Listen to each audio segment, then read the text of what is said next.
So today our group will be talking about Islam and the media, specifically how the media has portrayed Islam and Muslims, as well as how those in the Islamic faith have used media for their benefit and other things of that nature. But before we get into that, we really need to understand more about Islam and the Muslims and the history behind them.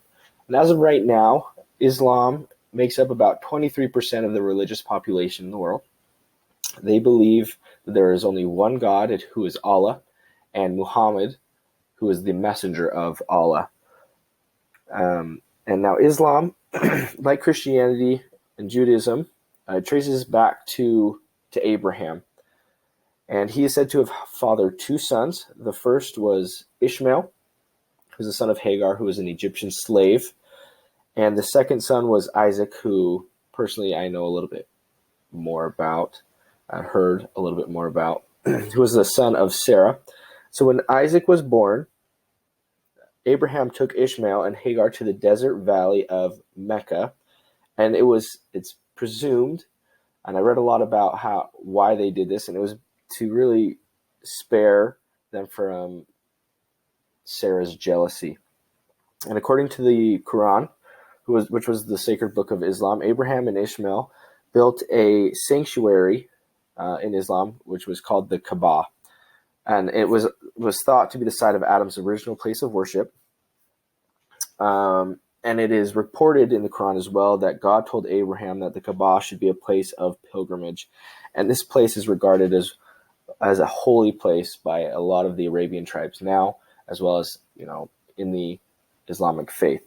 And so according to, Islamic tradition, over time, these tribes in the Arabian tribes really began to lose sight of that monotheistic faith. They started worshiping different gods and really ended up going into an age of ignorance, is what the Muslims call it now. And during that time, there was a child by the name of Muhammad. And Muhammad was born into a poor clan, an Arabian clan, and his father died during a trade journey before he was born. So he was, born in not the best of circumstances, but he was able to push through, and he was even said of him that he was known for his thoughtfulness and trustworthy character. And over time, Muhammad obviously grew up, and by the age of 40, he made a spiritual retreat during the month called Ramadan. And during that time, an angel in human-like form, and the angel is said to be Gabriel, the angel Gabriel, and he came and basically asked Muhammad to recite.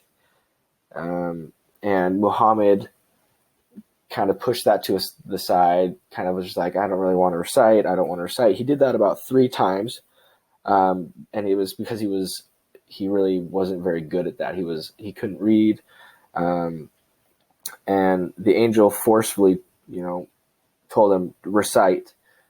And then Muhammad ended up giving in and saying, what shall I recite? And the angel Gabriel, basically dictated the first words of what became the Quran. And that word was proclaim. In the name of thy Lord and cherisher, who created man out of a mere clot of congealed blood, proclaim, and thy Lord is most bountiful. He who taught the use of the pen taught man that which he knew not. and that was a big shock for Muhammad, who was unlettered, unlearned. And so he obviously went home, and he was deeply shaken, as anyone would be. And he went home and he thought. And over time, revelation continued to come by, and basically it was the same kind of theme of there's only one God, and that is Allah. And so after 3 years from that first real vision, Muhammad was instructed by revelation to preach publicly. And by that time, he was ridiculed. He was preaching his beliefs in Mecca, and that created a lot of tension because those in Mecca at the time, really polytheistic. They believed in multiple gods. And so over time, he was forced to leave because the religion was so threatening to this polytheistic belief. But over time, Muhammad slowly built up an army to take control of Mecca. And by 624 CE, the first battle occurred over Mecca to enter in. And by 1629, the Muslims had, in fact, conquered Mecca. And upon taking over Mecca, Muhammad and the Muslims destroyed all the religious worshiping idols there, because worshiping polytheistic gods and idols, that was not going to be that wasn't going to fly with them. But it is important to point out that the Muslims did tolerate other monotheistic religions as long as they did pay a tax with that. And so the heart of Islam is not necessarily the prophet, but the revelation that he received. And these revelations collectively are called the Quran. Muhammad received messages over a period of about 23 years, with some of the messages, replacing earlier ones, as time went on. Messages that were earlier, were overtaken by new revelations that clarified things. And at first they started out as very firm affirmations that there's only one God, and those that do not heed God's messages are going to be, damned, etc. But then later messages ended up addressing the organizational needs of Islam, as well as how lives socially were supposed to be run in the Muslim community. Excuse me. Muhammad had heard the revelations, over time, and dictated them to a scribe. Many of his companions memorized them, and they are said to have been safeguarded against any changes or omissions. And I think that's a very big part of the draw of the Quran, is that it is pure, that there's no changes or anything like that. And the recitation of the Quran is thought to have a healing and soothing effect, and it can also bring protection, guidance, and knowledge. And when the power of the words are read, they can help shape one's life.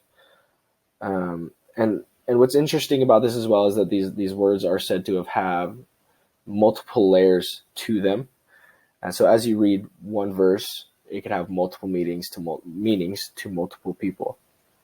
What's interesting as well is the Quran often mentions people, different stories from the Jewish and Christian faith or sacred history, which there is actually considered part of the foundation of Islam by Muslims. Islam is considered the original religion, and according to the Quran, there are submissions that have stated that Adam was obviously the first prophet. Adam was not exclusively a Jew nor a Christian, but he was monotheistic and who was an upright person who surrendered to God, and also that Jesus was a very good prophet. Muslims believe the Jewish prophets and Jesus all brought the same messages from God. However, the Quran teaches that God's original messages have been added to and distorted by humans. And as members of the Church of Jesus Christ of Latter-day Saints, we have heard the same thing. One of those things was, for instance, Muslims do not accept the idea that Jesus had the authority to pardon or atone for our sins. So that was something that they felt was added. But regardless, they do believe that Jesus was a good prophet, that he was a revered prophet. He wasn't the Son of God, but that he was the Messiah, but for the Jews only. The Quran revealed to Muhammad that is understood as a final and complete reminder of the prophet's teachings, which all refer to the same one God. So, the Quran is a clear message to all that read it that there is one God, and he is there to guide you, and He's with you wherever you are. So, looking finally at Islam and literature, this one's a little different in that literature plays a huge role for Muslims, and that comes from a tradition of gathering knowledge, such as poetry and writing literature, all in preparation for the end of your life, and also to be able to pass that on to the next generation that actually predates Islam itself. A lot of famous stories, such as A Thousand and One Nights, also known as Arabian Tales or Arabian Nights, come from this Arabic tradition of gathering and attaining knowledge. Their view on modern world literature follows the same kind of basic principles that they use for music and television and movies, and that's that if it doesn't edify and uplift, then and if it's encouraging us to do stuff that God has said we shouldn't do, then we should stay away from it. So that's sort of the take that a lot of conservative and hardline um, Muslims have. Uh, a lot of newer and more progressive Muslims might have a little different view, but as followers of God and as followers of commandments, they're oftentimes going to still stay away from anything that doesn't bring in and bring up our holiness. So now we're going to talk about media usage in the Islam religion. And one of the things that they really use media for is for proselytizing purposes. So there's a little debate about it between Islamic religious leaders. Some people really like it, and some of them really don't like it for their own reasons, which I'll get into a little bit later. But so the lay members of the Islamic faith definitely use social media as a means to share doctrine and create communities. One of the things that they've been doing is creating groups called Facebook fatwas. So fatwas are Islamic doctrines, essentially.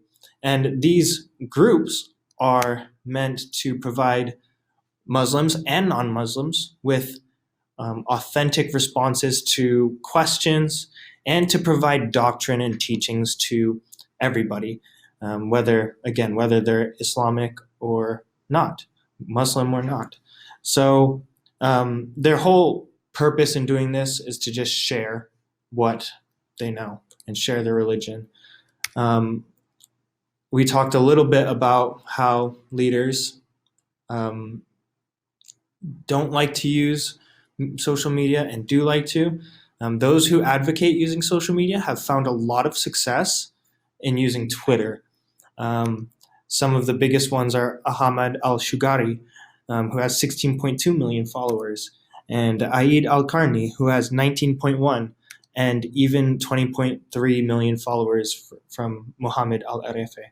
And again, these leaders have used social media to share teachings, just like you might see President Russell M. Nelson have his own page, or Dieter F. Uchtdorf with his own page. They're using these social media channels, especially Twitter, to connect with communities and individuals. So some of the reasons that some leaders have shied away from social media is because they feel like it might not keep teachings pure, and it might be hard to regulate teachings and doctrine. So what a lot of these leaders have decided to do or tried to do is create their own Islam or Muslim websites for everyone to access, very similar to the churchofjesuschrist.org. So one of these is islamonline.com, and again, people can come here, see what Islam is all about, see what is taught, and explore a little bit. And here's another one, islamreligion.com. This is one of the bigger ones. And again, just trying to share doctrine that they have and help people to understand what Islam is all about. Um, Now, there are other uses of social media that they have used. It's not just for proselyting. Some have tried to use websites for creating Islam-only communities, like an Islam-only Facebook was an example that I found, or um, Islam-only dating websites. These sites have essentially failed in taking off and gaining traction and growing. But something that I thought was kind of cool and a different kind of use of social media was actually the official Muslim emoji keyboard. And I thought it was really cool that Muslims had their own keyboard, that it was released right after um, the iPhone came out, or one of the iPhones came out, and basically it's just emojis for all people Islam, and it's pretty cool. They can users can download the app and then send Muslim emojis to friends, and friends could even see those emojis if they don't have the app. So it's a little different of a use of social media, and there is even some debate on how this is used. One of the biggest things is for Islamic leaders is they just want their social media to really reflect the pureness of their religion, and they would really like people to use these emojis um, properly, and um, that was like a big concern for them. But people are using these, members or people of the Islamic faith are using these, and I think it's really cool. Yeah. Right now, we're going to look at how Islam is portrayed in the media and around the world, and specifically in the United States. So, Americans, they view Muslims and Islam religion in a generally a negative view. So the Pew Research Center, they did a survey where they asked Americans to rate members of 9 different religious groups on what they called a feeling thermometer from 0 to 100, where the 0 reflects the most negative possible rating and 100 is the warmest positive rating. So overall, Americans gave Muslims an overall rating of 48 degrees, which was similar to the rating that they gave atheists, which was 50 out of 100. So it's super interesting that Islam is ranked lowest out of the 9 religions that were surveyed. So they surveyed religions like Jews, Catholics, Protestants, Christians, Buddhists, etc. Another interesting thing that they found was the difference between voting affiliations. So Republicans, on average, rated Muslims a 39 out of 100, and Democrats rated them a 56. And in general, Republicans were more likely to distrust Muslims. They were more skeptical of their beliefs, and they were more believing that they would be encouraging violence among their believers. 69% of Americans believe that Muslims are discriminated against, which is interesting, even though they generally do view them in a negative light. So Islam in the news. So 78% of articles in the survey that the Pew Research Center did, they saw that Islam had a negative tone associated with it. Most articles mentioning Islam, they mentioned security concerns or were set in foreign locations talking about war and concerned generally with what the extremists of the Islamic faith were doing, and not the having to do with the religion itself. So, foreign stories that were focusing on this war and this violence, that was the general thing that is being focused on and by the world about Islam religion in the news. So only 5% of articles found that they surveyed mentioned more faith-positive topics, talking about their religion, about their beliefs, and basically educating through media Islam as a religion. Another thing that was found by this survey was that among 4 different countries surveyed, the United States has the most positive view of Islam. So countries like Britain, Australia, and Canada were not as positive results of or views of Islam than compared to the United States. So Islam on the television, they're generally stereotyped as terrorists, as extremists, as people who just want to kill in the name of their God and of their religion. This stereotype it's generally very much associated with killings and murders and wars, and there isn't a lot of positive portrayals of Islam or Muslims in television or in movies or in social media.